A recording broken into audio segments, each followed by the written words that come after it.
Straight ahead on WBKB, President Biden has doubled his vaccination goal. Plus, a look at safety precautions as employees head back into the office, and a local favorite is now open for the season. You're watching Thunder Bay News Network. WBKB News at 6 starts now.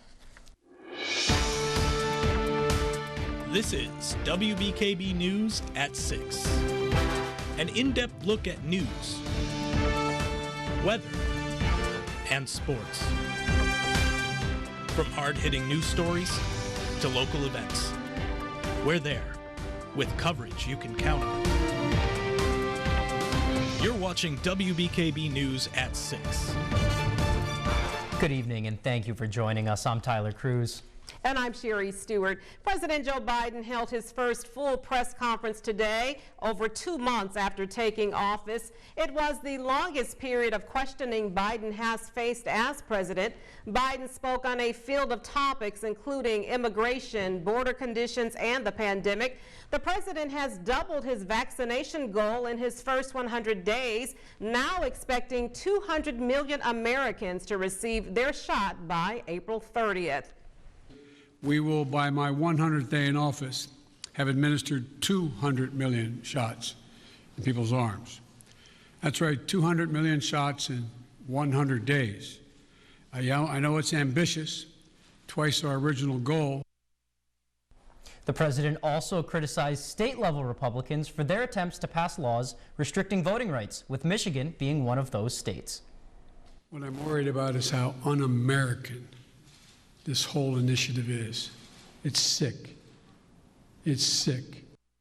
Michigan is one of 43 states where changes to elections are being considered. The Republican-backed bills include limiting the hours ballot drop boxes can be used, stricter voter ID laws at the polls and for absentees, and restricting the mass mailing of absentee ballots. Democrats say the bills would make voting harder, while Republicans claim it will make cheating harder and voting easier, as the bills allow 16-year-olds to register upon getting their driver's license. The state of Michigan is seeing a rise in COVID-19 cases. Health officials are reporting 5,224 new coronavirus cases and 49 deaths. That's the state's highest daily increase in cases so far this year. Health officials are also reporting 3.8 million vaccine doses administered as of March 24th. Since the beginning of the pandemic a year ago, Michigan has reported over 640,000 confirmed cases of COVID-19 and nearly 16,000 deaths. Governor Whitmer has vetoed a bill that would require lawmakers to approve of extending COVID restrictions. The Republican-backed bill would have ended health department orders after 28 days unless the legislature decided to lengthen them. The bill also included almost $350 million in federal relief funds from the Trump administration. Republican lawmakers have repeated the money would not be spent unless Whitmer agreed to limit her pandemic powers.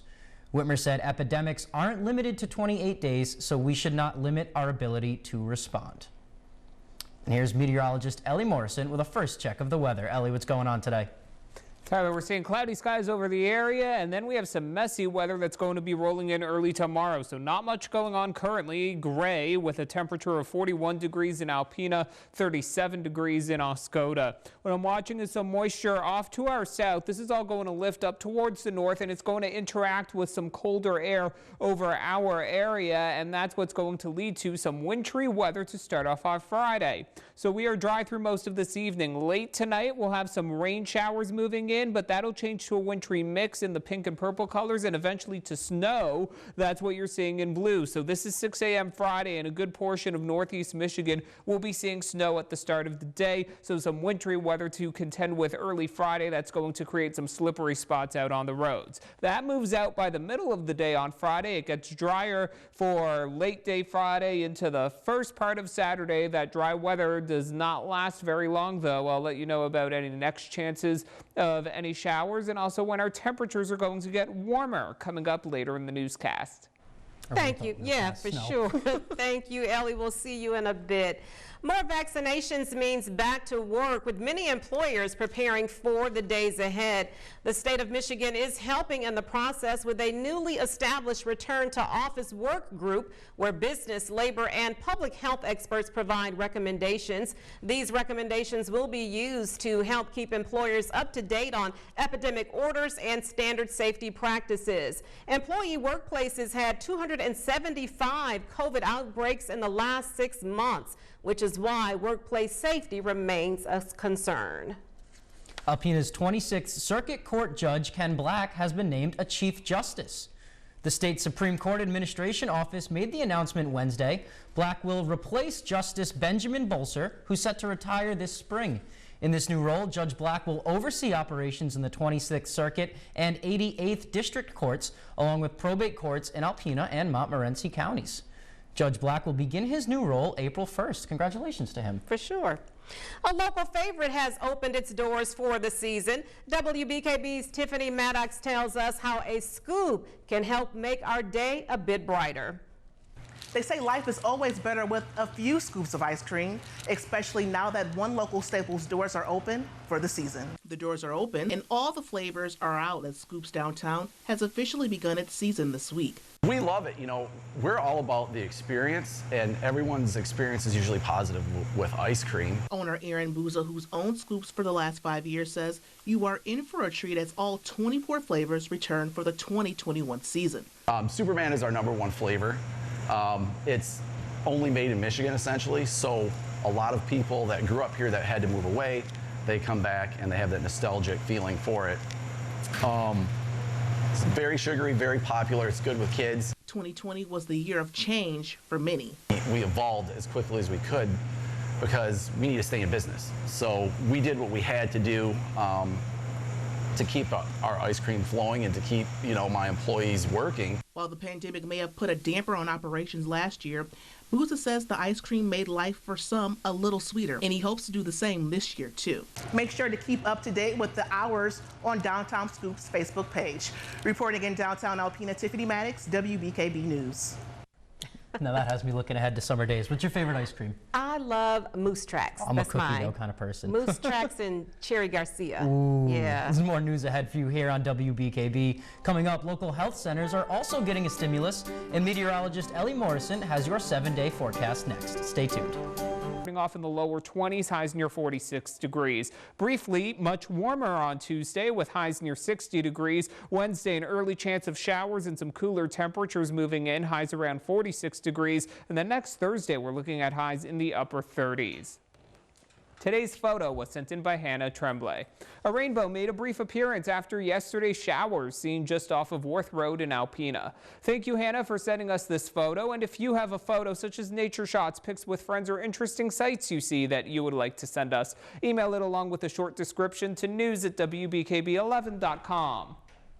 And quite an interesting day with the rain and the sun yesterday. You love to see the rainbows. I'll always love to see a rainbow. That's always a good sign, Yeah. for sure.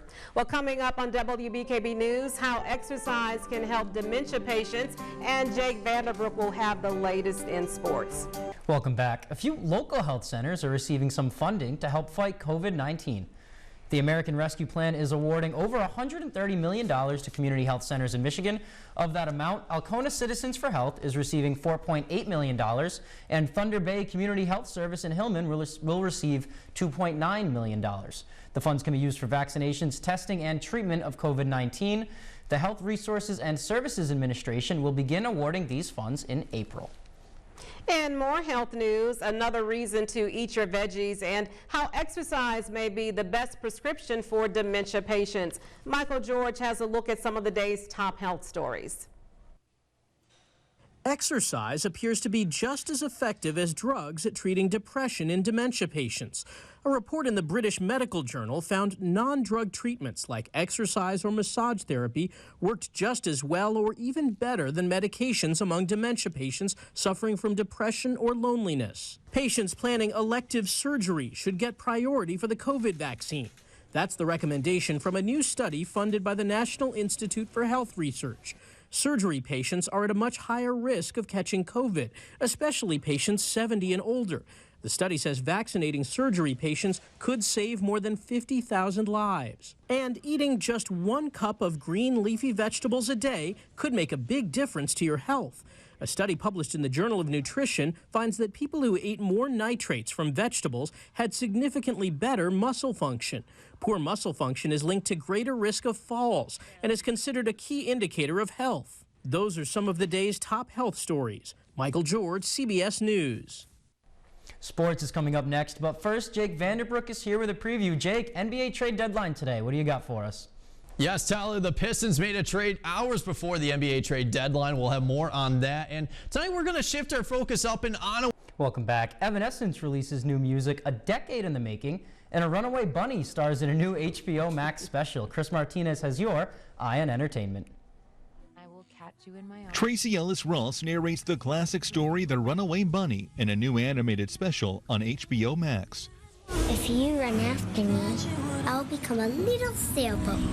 Based on the 1942 book, The Runaway Bunny is about a restless rabbit that's eager to leave home and explore the world. Mariah Carey, Roseanne Cash, Ziggy Marley, and others contribute their original songs. The Runaway Bunny is streaming today on HBO Max. Would I use my voice?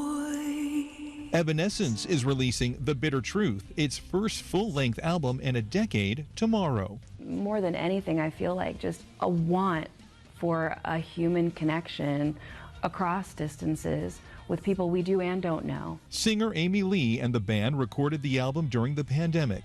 Some of the songs touch on the themes of faith and personal loss.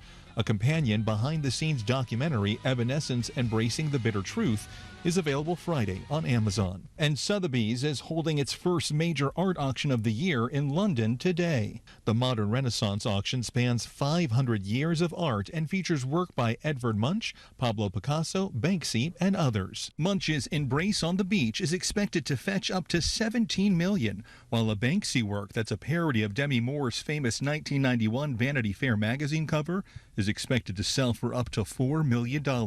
That's your Eye on Entertainment. Chris Martinez, CBS News, Los Angeles. That's all we have for you this evening. You can read more about our broadcast stories and get the scoop on other news items online. Just visit WBKB11.com for sports, weather, and news updates anytime, day or night. And check us out on our Facebook page and Twitter handle at WBKB11. Be sure to catch us back here tonight at 11 with Stephanie Manici. Have a great evening.